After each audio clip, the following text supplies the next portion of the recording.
It's going to take 6-7 wins. You can still win the NFC East. So even if the Giants lose the next 3 weeks, they're still not even going to be out of it, right? So then I'm keeping my eye on the score. It's 20-0. It's 29-10 at the half. And the Cowboys are creeping their way back in. And then the Falcons have the game wrapped up, right? Onside kicks. What are the percentages of onside kicks being recovered? Very low, especially now, the last couple of years where they've changed the rules. You can't even line up like 8 guys on one side. So many different things. The kicker can't even get a long running start anymore. So many different rules that they have. It's almost impossible to recover an onside kick. Unless you're the Falcons and you just sit there and watch the ball roll 10 yards as if you're not allowed to touch it. How do these guys not know the rules of recovering onside kicks? The kicking team has to wait for it to go 10 yards. You don't. These guys are looking at it like a third baseman watching a bunt trying to blow it foul. What the hell are they doing? What the hell are they doing? And then the Cowboys recover. The guy kicks a field goal, and they lose. And the Falcons now, for the last few years, just reputation of blowing leads, huge leads. I mean, we saw it in the Super Bowl against the Patriots.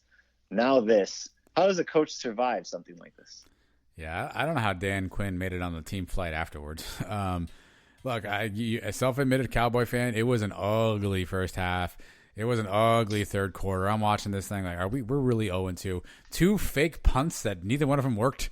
Both of them were stupid. One was a punter sneak, which was just doomed from the start. The Mike McCarthy era, not off to a hot start.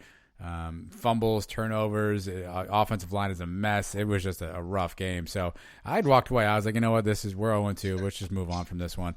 You know, I had the Red Zone channel on, so I was basically kind of keeping an eye on it because it was on. But if something else exciting was going on, I was more watching that. And then obviously they cut back and they show the score. They show the, really get it to within one score. And then they line up for this onside kick. And so I guess the only thing I would say in the defense of the Falcons is Greg Zuerlein. He didn't use a T, which I don't know, I forget who was announcing the game, but whoever it was said that they have never seen an onside kick done without using a T. So what Zuerlein did was essentially lay the ball flat on the ground and just kick the side of it to start like helicoptering on the ground.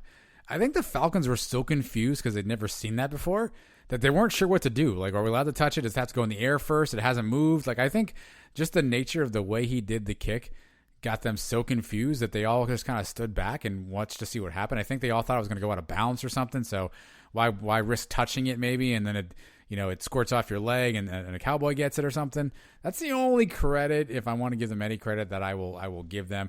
As a Cowboys fan, listen, it was a win. I'll take it, but I don't feel good about that win because it certainly, we did not play our best, and that's going to be one of those wins that'll be on the win, column, but I don't know that it really indicates how good the team is. Maybe it'll galvanize them, but who the heck knows. But I got to think the Falcons were just either confused because they hadn't seen it before, or they just didn't want to risk touching it, so they thought it was just going to roll out of bounds, so they just kind of let it be. I don't know. You trying to tell me he hypnotized them with the spinning footballs? That's exactly what I'm telling you, yes. Yes. All the Falcons were just like, I don't know what's going on right now. I don't understand it. You got to know the basic rules, right? And that goes back down to coaching, but not even coaching, because that's something if you watch football at all for the last these guys are NFL football players. They've been watching football, playing football their whole lives. That's a basic rule. The kick has to go 10 yards for the kicking team to recover it. You don't have to wait for it. You can slap it out of bounds. You can fall on it, do whatever you want. What are you just waiting for it to go that distance so then they can start fighting you for the ball? I don't get it, man. Something's got to be done. I would fire everybody that was out on the field at that time. They're all cut. Anybody whichever one of those guys is watching the ball spin, you're off the team right now. I mean, what else are you gonna do? The Falcons are 0-2. Send a message to somebody. Wow, UCF Mike with a hard line stance. I will take it. I wish this next guy we could fire, but we can't, Mike. It is our good friend Don Williams. I'm going to go to the Don Williams well. I promise I'm not going to do this all season because this clown is going to be in our lives for the next 8 to 10 to 12 weeks. So I'm just going to use him one time here off the start. Just get it out of the way. Get it just off the plate early on. Don Williams is a notorious AP top 25 voter. I believe he works for some newspaper in Lubbock, Texas. And he submitted his votes this week, Mike. And he placed UCF at number 19, which was by far the lowest of any person who had ranked UCF. And he placed UCF ahead of such juggernauts of the 2020 season as Virginia Tech, Tennessee, and Kentucky. I'll save you a few minutes of looking to understand how good those teams are. They haven't played a game yet. So all three of those teams have not yet taken the field. We have no idea how good they are. But somehow, Don Williams, hopefully, and I don't know if he did, but hopefully watched UCF play on Saturday. Watched us beat what I think was a fair Georgia Tech team and said to himself, nah, Tennessee's better. After what? I don't know. Has he seen practice film maybe? Maybe he's seen some walkthrough video at Kentucky. Maybe the Virginia Tech coaches are giving him some really good information. He watched us beat a Georgia Tech team by a fair margin of points and said, no, that's not it. Yeah, no, Tennessee's better.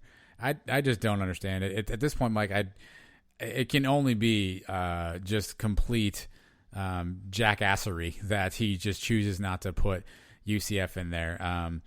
I don't know. Memphis is ahead of us, and Memphis did not look good in their one win against who they play. Austin Peay. Didn't they play? Oh no, they played Western Kentucky or something, or maybe Arkansas State. Maybe they played.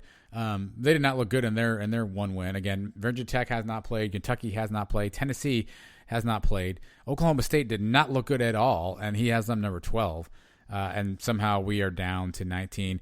It was one of his extreme picks, meaning it was 5 or more from the actual ranking, and he was by far the lowest. At the highest was 3 guys had as a 10, and Don Williams had as a 19. So it's my one chance to give Don Williams the Cow of the Week award. I'll take it early on in the season, although I know there will be numerous chances throughout the year to probably give it back to him as well. Yeah, one chance. This guy's going to be up for it all year. I already told you earlier in the episode he can go to hell. And this is not the first time he's done this with us. This is becoming a trend now with this guy. And I mean, Tennessee, Tennessee actually had a better record than I thought they did last year, 8-5, but still they'll finish no better than third in their division. I don't get it with people like this, man. They don't have to explain themselves. It's cool. It's cool that we get to see where they rank everybody, but they don't actually have to come out and explain things. It's just like our guy McMahon last week, putting the Cows 20th. This guy is putting us 19th, behind teams that haven't played, behind teams that, like you said, did not look impressive. Oklahoma State almost lost to Tulsa. Yeah. All the crap we got for losing to Tulsa last year. These guys only put up, 17 points on Tulsa? Mm. The over-under on that game was like 60-something. And it was a one-score game going into the fourth quarter or whatever it was. So, the voters, man. There's always a voter you can pick every week. And right now, Don Williams is king. I think Don Williams, the first year we did Cows of the Week, the first season of Sons of UCF, he was the Cow not only of the week multiple times, I think he was the Cow of the year, right? Did he win that tournament? I forget if it was him or McMurphy. I know it was a close race in the end. McMurphy coincidentally has us up at 12 now. So there were a couple guys. I don't know what to do with my life because I mentioned this in Weekend Observations. Joel Klatt, who has been a notorious UCF hater, came out and tried to do this whole UCF, I love you guys video on Twitter. McMurphy has us high. Soren Petro, who was another idiot that we dealt with before, he has us at 12. Reese Davis, who typically downplays us, he had us at 12. Aaron McMahon or McCann, whatever you want to call it, he put us up at 13. So a couple of the usual suspect idiots actually had us ranked higher than they normally do. It's actually kind of weird to deal with. All right, and the highest ranking we are receiving right now is 10 by 3 different guys. So hopefully we can start cracking that top 10 soon. And you know what? People are worried about the Big Ten, that they're coming in and jumping us. All those teams are going to play each other. They're all going to lose at some point, right? They're not going to get multiple undefeated teams from those conferences. So as long as we keep winning and we stay undefeated, eventually we're going to start passing these teams. I mean, 2018, remember towards the end of the year, Miami was an undefeated team along with us and I think Wisconsin. And the day of the Cal game, the Black Friday game, Miami lost to Pittsburgh. They were ahead of us, but we jumped over them. And now we're getting more respect coming into this year. So as long as we're undefeated, we will end up hopefully where we need to be in the top 4. Yes, hopefully we will be in that spot, but it probably won't be any Any thanks to our good friend Don Williams there. So hopefully we'll figure out one day what that guy's problem is. It doesn't look like it is coming anytime soon, Mike. So that is my cow of the week. And we had a couple different options as well, but we'll see. We'll see what happens. Next week we'll see where their polls are. We'll see how all that stuff worked. So yeah, let's keep that moving, Mike. But another good show, 99, buddy. Episode number 99 in the books. Wow, that's hard to believe. Or just episode 3, if you want to look at our feed right now. We That's only true. have 3 episodes on it, so we got to start all over again. This one we thought we were going to get to 100. Here we go. But next week's a big one, huh? Are we doing anything special for next week's show? What are we doing? Are we having 100 of our top guests coming back on? And people call in and congratulate us? There's got to be something, right? Yes. Yeah. More to come. Yeah, more to come. We will certainly make every effort to do that and see how that works out. But yes, more to come on that. Maybe some good news, Mike. I'm watching. I'm on Twitter now, kind of reading at some stuff here. Devad Wilson is on his Instagram account live. Seems to be indicating that he's playing this week. And then maybe backpedaling a little bit, but seems to be indicating he may be playing this week. So maybe some breaking news. Maybe some breaking news on Devad Wilson. It's not confirmed. Obviously, we'll see what Heupels actually does with that. But it looks like he's commenting. I'll be playing with my new family soon, and then he's dancing in this video here, and so we'll see what that means. Oh, soon could be this week, could be next month. Who knows? Yeah. But all right, so we'll see what happens. By the time this show airs, we may already know. Yes, that's hopefully the goal, and all that stuff too, Mike. But again, big thanks to everyone who gave us a shot on the pregame show. We had a lot of fun doing it. Obviously, we're rookies at some of the video stuff, so we were kind of learning on the fly. We're probably rookies at the audio stuff too, frankly. But we're learning on the fly. Had some fun with it, so hopefully you'll check that out. Thanks to everyone who sent nice notes and comments on the George O'Leary interview. It was good to catch up with George. We're proud to say that we were the first ones to have George on. I know a couple hours later he appeared on a local program, but if you listen to that program, everything George said you would have heard here about an hour or so earlier on the Sons of UCF.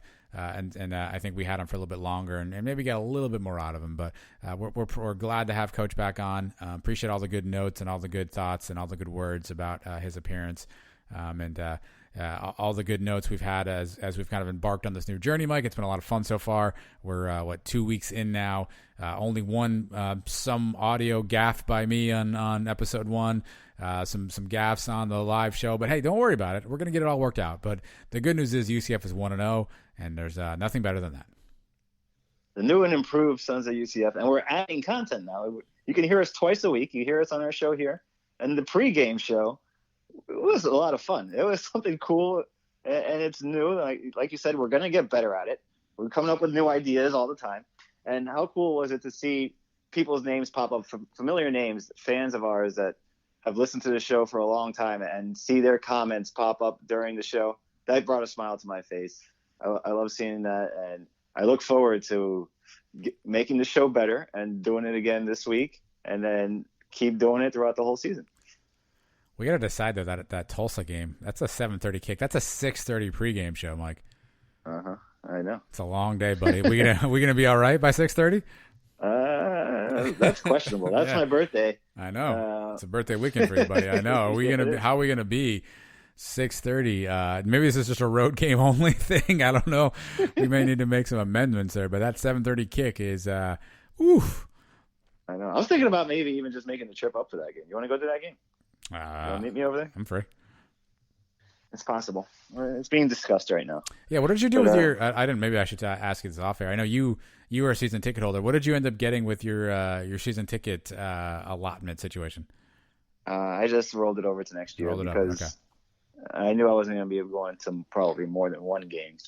So to keep them for all 4 games, I wouldn't be able to resell them and make any kind of money back. At least not to the prices that I would have had to pay to keep them. So I just rolled it over for next year, and maybe I'll pick a game or 2 to go to. I was thinking the Cincinnati game. That's obviously the big one on the schedule. But I don't see too many people reselling their tickets either. On StubHub, you look on there, there's not a lot available.